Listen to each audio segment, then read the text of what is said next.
Donald Trump has been out recently, and I told you we were coming down to the last, I mean, heck, we have less than 6 weeks until the election.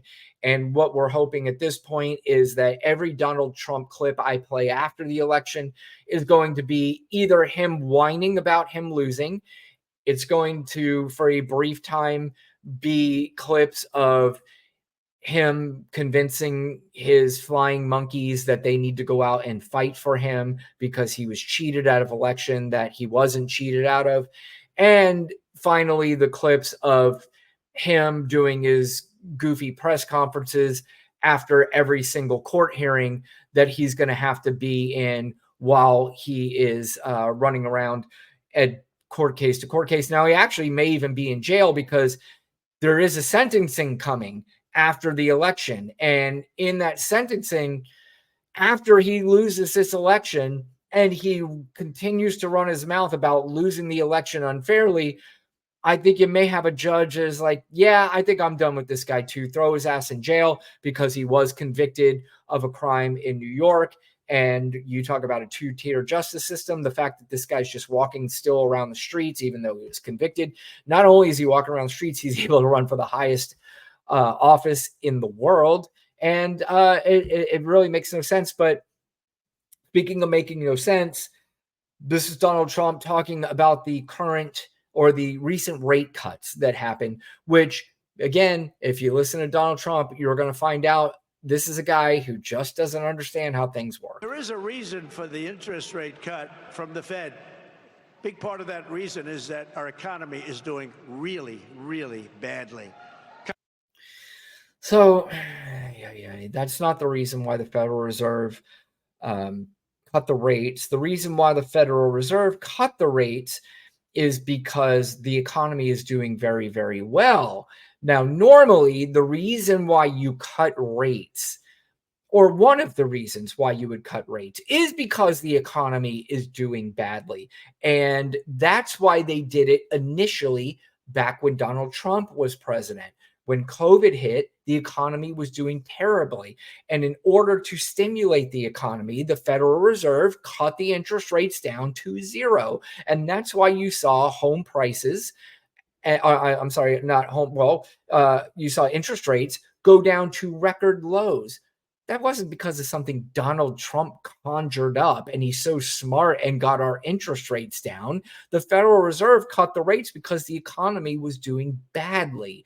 And Donald Trump is trying to make you think that this is the same thing, that they're cutting rates because the economy is bad. So either he doesn't understand it, or he thinks you're stupid that you don't understand it, or you are stupid and you don't understand it. Now, when I say stupid, I don't mean stupid in everything. You might be smart in other areas.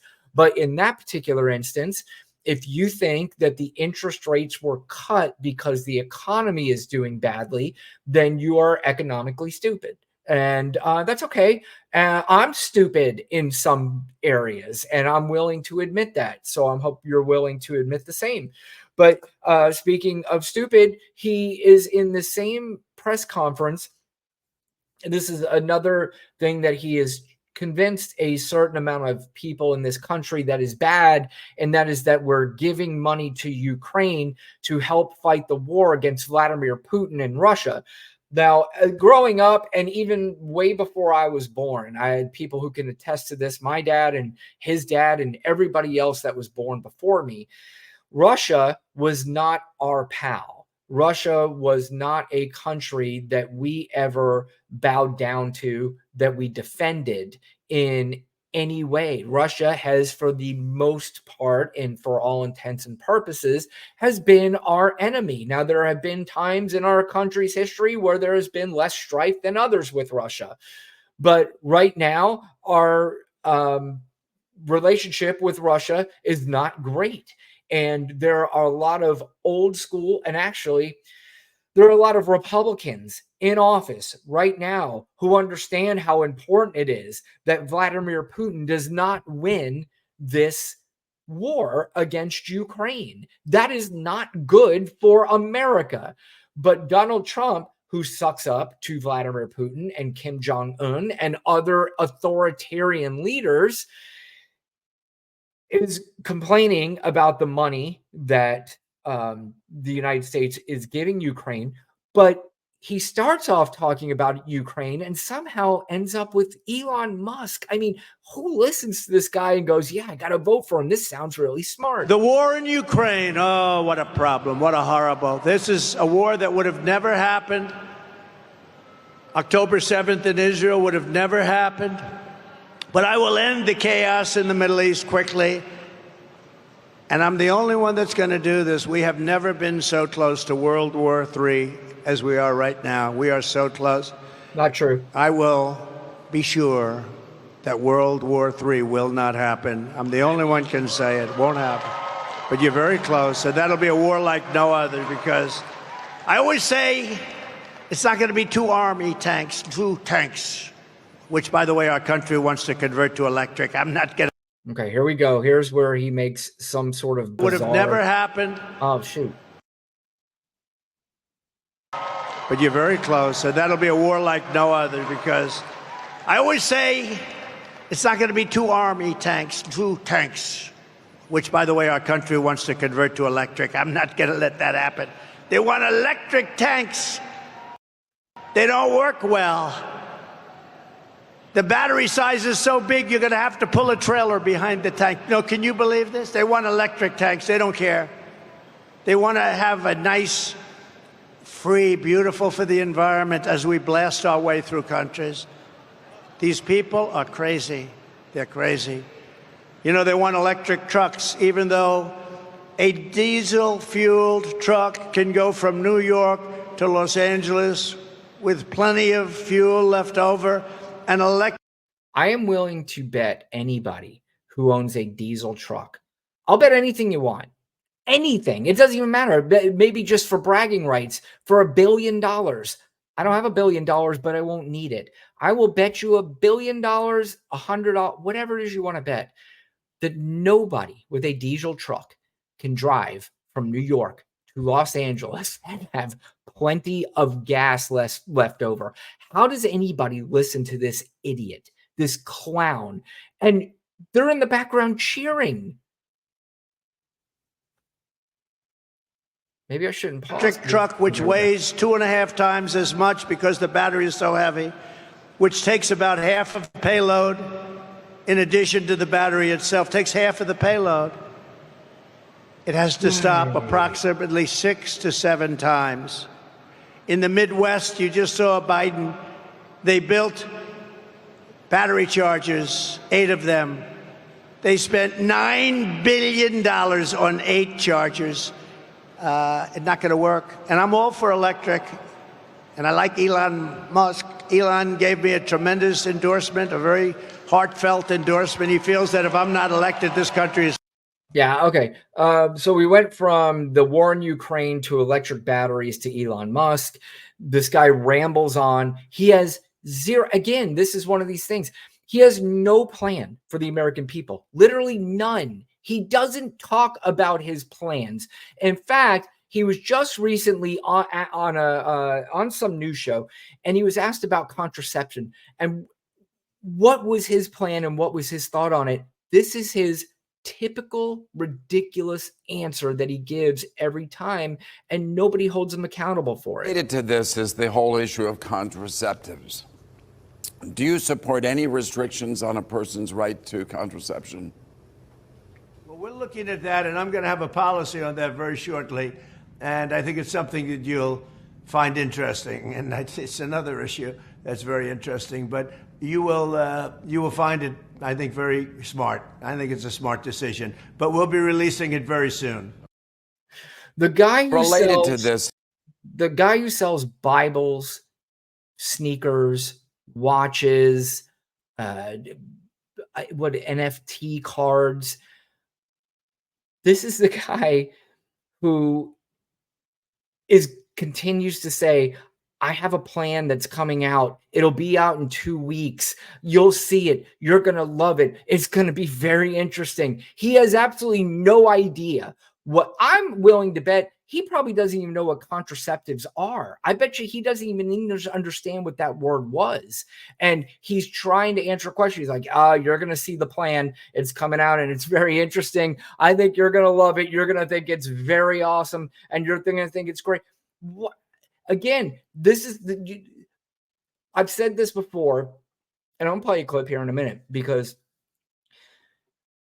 I'm done having these conversations with these Trump people who think they're going to come at me.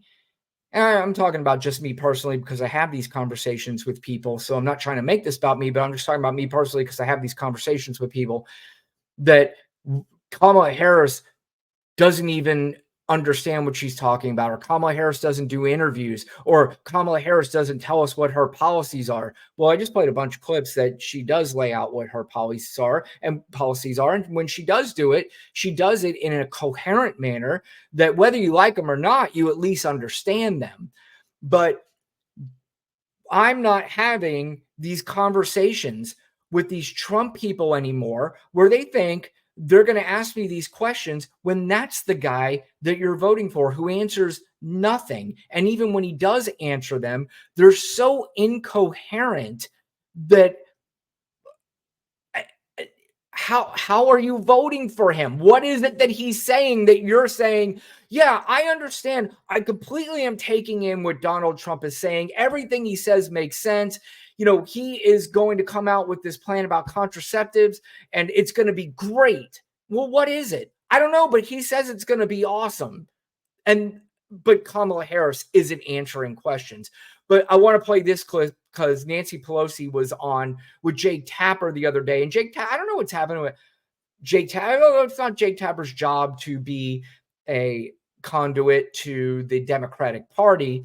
But, he's asking these questions and playing this both sides thing. And he did it with Nancy Pelosi. And Nancy Pelosi, this is exactly what I'm talking about. I'm shutting down these ridiculous questions. I'm not even engaging them anymore. If you're going to sit here and try to think you're going to hit me with your why doesn't she, when your guy does absolutely nothing, it ain't happening with me. But this is Nancy Pelosi doing a good job of shutting down Jake Tapper's question. I'm saying that Kamala Harris has bigger cognitive problems than Joe Biden. Why would you even cover that? This is a person who's not on the level. He is their nominee for president. He is incompetent. Let's not even talk about the silliness of it all and the weirdness of it all and the assault on women that it is. We're not going to talk issues.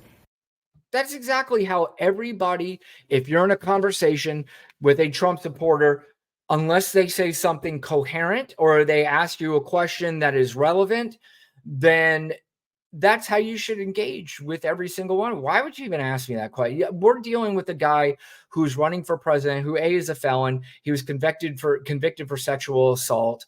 He started an insurrection against this country. He has no answers for anything. And then when he does, they're so incoherent. None of them make sense. He brings up sharks and batteries and windmills and fictional characters, Hannibal Lecter, that is a good friend of his, and all this ridiculousness. So on what planet do you think we're going to sit here and have a both sides conversation? I'm not doing that anymore with anybody. I'm sorry. I know it sounds, no, unless you come to me and you ask me a legitimate question, or if you want to have a serious conversation, we could do that. But if your question is, how come Kamala Harris doesn't answer questions? First of all, she does. She answers plenty of questions. And as I said, she answers them coherently. But, explain to me what Donald Trump, how is he answering questions? And when he does answer questions, explain to me his answers, because I don't understand any of them.